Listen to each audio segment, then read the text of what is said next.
During the Third Reich, more than 1 million people were held captive in concentration camps. They were brutally punished, exiled, and imprisoned by the National Socialist German Workers' Party led by Adolf Hitler. A long time ago, in an unusual household, a child named Rayne lived with her mother in a mansion. Every night, her mother hid her behind the fireplace while Rayne's vampire father took advantage of the mother. One night, when her father came, he lost control while drinking the mother's blood, causing her death. Unbeknownst to him, his child watched him devour her mother, leading her to call him a monster. Many years later, during World War II, another monster appeared named Adolf Hitler.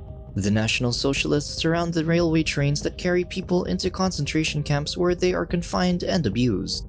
Meanwhile, a French resistance group headed by Nathaniel interrupts the National Socialists by bombing their supplies. A small war within a war occurs between the National Socialists and the resistance. Suddenly, Rayne, now a pale young woman wearing a leather trench coat, arrives and slaughters the National Socialists in an instant with her extraordinary sword skills. When most men are killed, Rayne corners Commander Brand and expresses her disgust about what they do. Unbeknownst to Rayne, a soldier is pointing a gun at her back. When the soldier fires his gun, the bullet wounds Rayne and splashes her blood into the commander's face. Rayne assassinates the soldier and impales Brand on a pole. Rayne isn't satisfied, so she also feeds on the blood of the commander. Rayne soon meets Nathaniel, who is aware that she's a dhampir, a half-human, half-vampire hybrid.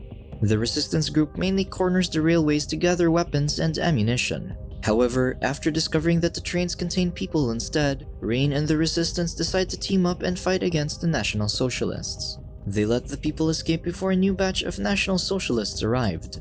At the same time, Commander Brand awakens despite being bitten and struck by a metal pole. In the Resistance's hideout, Nathaniel cooks pig's blood for Rayne.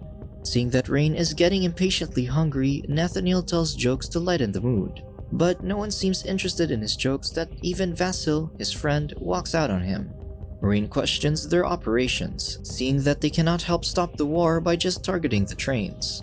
Rayne wants to target the head of the war, but Nathaniel prefers to be on the safe side. In the Third Reich's headquarters, Dr. Wolfgang Mangler tortures vampires to research them, hoping to immortalize Hitler and the Third Reich. Lieutenant Caspar Jaeger, who seems disgusted by his experiment, enters his messy laboratory. He insists on talking outside as he cannot bear seeing the bloody vampire. The lieutenant then informs the doctor that a vampire attacked Commander Brand, which piques Dr. Mangler's interest. The following day, the lieutenant demands an explanation of what happened to the commander. The doctor then tells him that Brand should soon be dispatched as he is now a vampire. He cannot explain what exactly happened to the commander, but the doctor seems disappointed as he doesn't find anything special about it. However, the lieutenant informs him that the assault occurred in daylight, making the doctor interested since vampires are supposed to be weakened by the sun. When they return to the commander's office, they are surprised at how aggressive he has become. The agitated commander knocks off the lieutenant and grabs the doctor by his lab gown. Frightened, Dr. Mangler offers to help him heal and recover.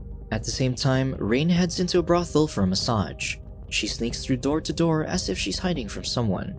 Later on, as a woman massages her, she overhears a National Socialist soldier beating one of the women. Enraged, Rayne quickly grabs a robe and confronts him. She immediately strikes the man and crushes his groin. Rayne brings the beaten girl outside, forcing the brothel owner to close early, even though this would make the National Socialists suspect that something happened. The owner disregards this and angrily warns Rayne not to be a hindrance to her business. Rayne simply scoffs at this and walks away.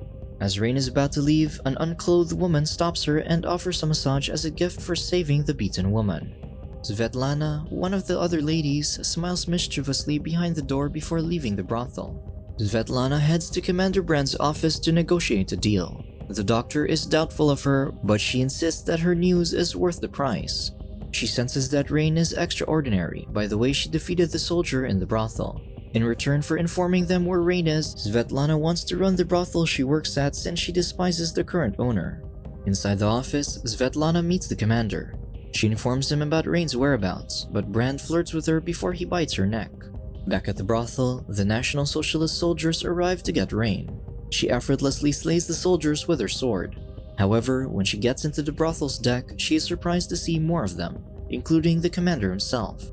Brand acknowledges her as his mother for turning him into a vampire. Worried, Rayne flees to the rooftop, confused about how she turned him into a vampire. Rayne is shot, but she brushes it off and flees. The commander is enraged because he wants her alive. Dr. Mangler then arrives at the shooting incident and gathers Rayne's blood for further study.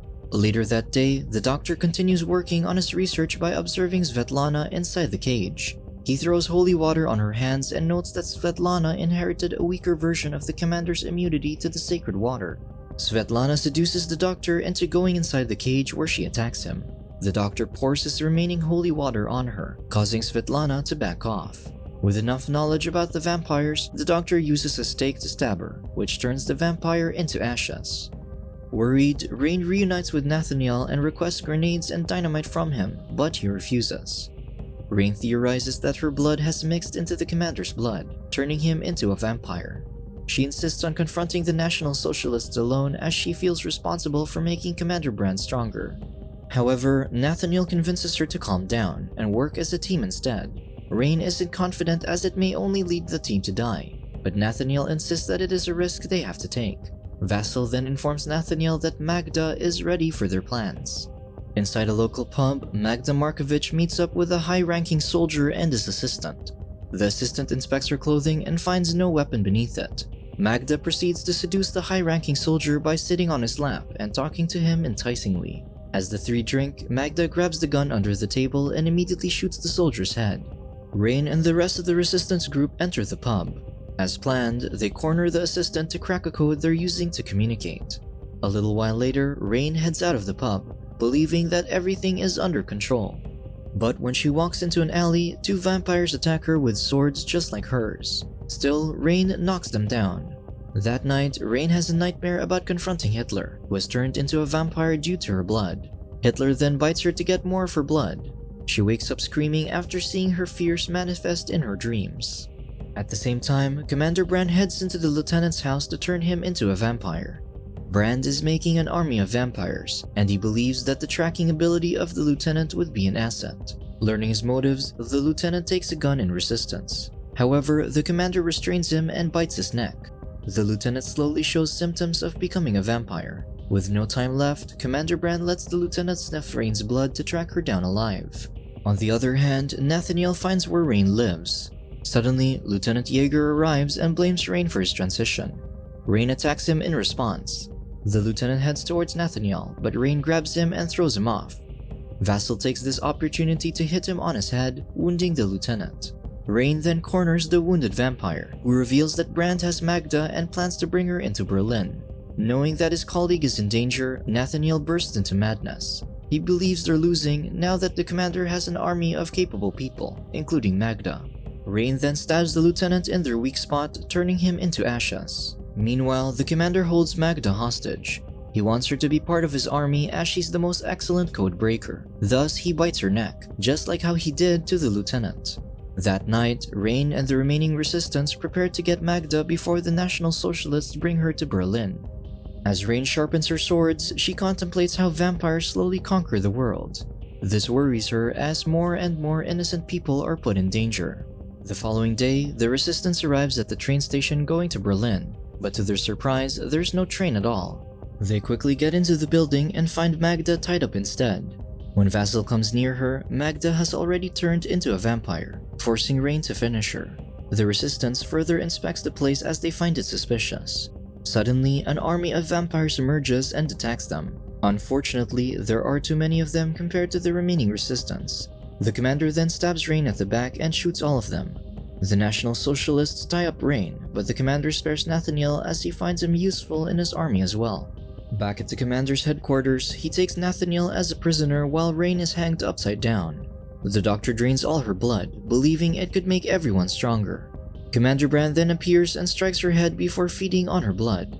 He then asks the doctor to prepare her for travel as they will now introduce her to their leader. Later that day, they transport Rayne and Nathaniel through a truck on the way to Berlin. Unbeknownst to them, Vasil survived the shootout. He summons some people to help rescue Nathaniel and Rayne. They plant detonators under the snow of the supposed path to Berlin. Inside the truck, Nathaniel stares at Rayne, who is unconscious after being drained of blood. Upon realizing his feelings for Rayne, he attempts to touch her. However, Rayne wakes up and strangles him. However, when she realizes that it's Nathaniel, she stops and kisses him passionately. This leads to the two making love. A little while later, when the resistance perceives their truck, Natalia, a member of the resistance, shoots the driver, which triggers the explosion of the detonators. Nathaniel and Rayne escape the truck and help the resistance fight against the National Socialists. Meanwhile, the commander drinks Rayne's blood while Dr. Mangler flees, hoping to run to Berlin on foot. However, Natalia spots him and shoots, killing him instantly. When the commander focuses his attention on Vasil, Nathaniel attacks him. The commander throws him easily, gaining more strength after consuming Rayne's blood. Rayne remains stronger and beats the commander, crushing his head with a massive rock. Despite their victory, the war is not yet over, so Rayne, Nathaniel, and the resistance gather all the ammunition they need as they prepare themselves for the final fight. That night, the vehicle finally arrives in Berlin. When the truck opens, Rayne jumps off, catching the army of National Socialists off guard. Subscribe to watch more videos like this. Turn on notifications. And leave a like, it really helps the channel out. Thank you for watching.